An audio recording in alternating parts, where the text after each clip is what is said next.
Quand le sucré prend l'apparence du salé et le salé du sucré, il y a de quoi être déconcerté. Bonjour Séphora Naon. Bonjour. Vous êtes cofondatrice de Privé de Dessert. Alors Privé de Dessert, vous nous prouvez que dans votre restaurant, c'est pas une punition, loin de là. Hein. Comment est né ce concept de restaurant entièrement dédié au trompe-l'œil? Alors initialement, donc je voulais ouvrir des restaurants avec un concept assez simple, c'était que ce soit bon. Et puis finalement, je me suis dit qu'il y avait pas mal de concurrence à Paris dans la restauration. Et moi, mon truc, c'était vraiment le sucré. Les pâtisseries, les gâteaux, les desserts. Donc au début, je me suis dit, on va faire un restaurant que sucré.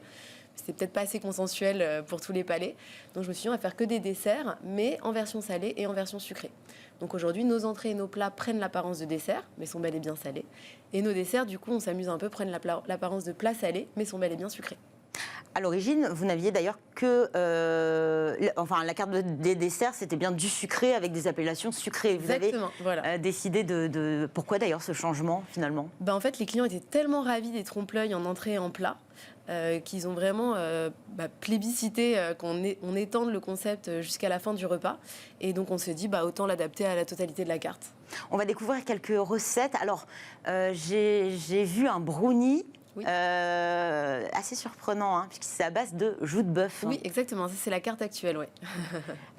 Qu'est-ce qu'on peut trouver d'autre, finalement, à votre carte?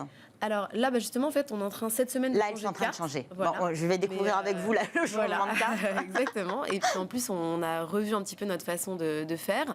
Mais là, on va pouvoir déguster un esquimau, qui sera en réalité du saumon laqué au vin rouge et à la noisette torréfiée. On va pouvoir déguster en dessert des coquilles Saint-Jacques, qui seront en réalité un fondant chocolat blanc crème de marron, avec des suprêmes d'orange.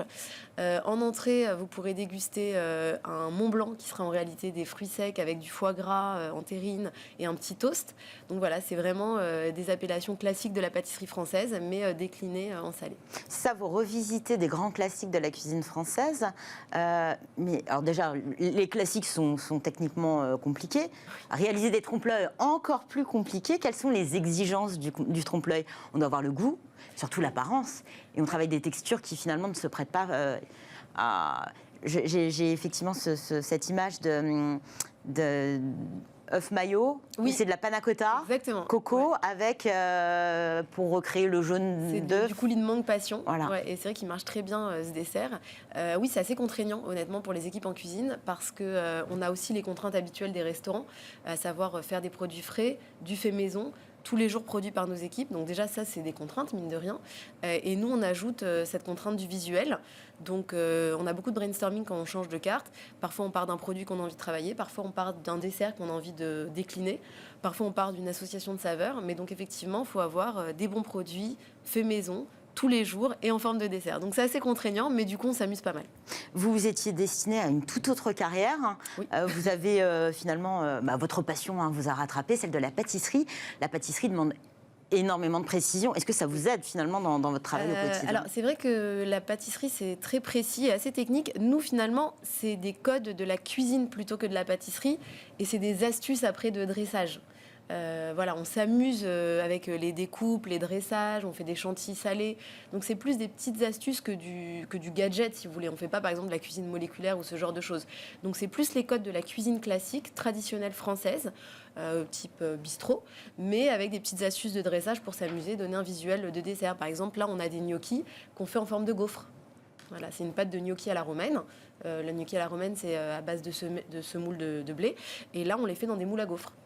Le trompe-l'œil a le vent en poupe. Je pense notamment à Cédric Grolet, qui en a fait sa signature avec ses trompe-l'œil en forme de fruits. Vous étiez précurseur, premier restaurant en 2013. Premier restaurant en 2013, et c'est vrai qu'on était les premiers à faire ça, et aussi surprenant que ça puisse paraître, on est les seuls encore aujourd'hui à faire ça. Sous forme d'un restaurant. En tout cas. Et donc on en est assez fiers.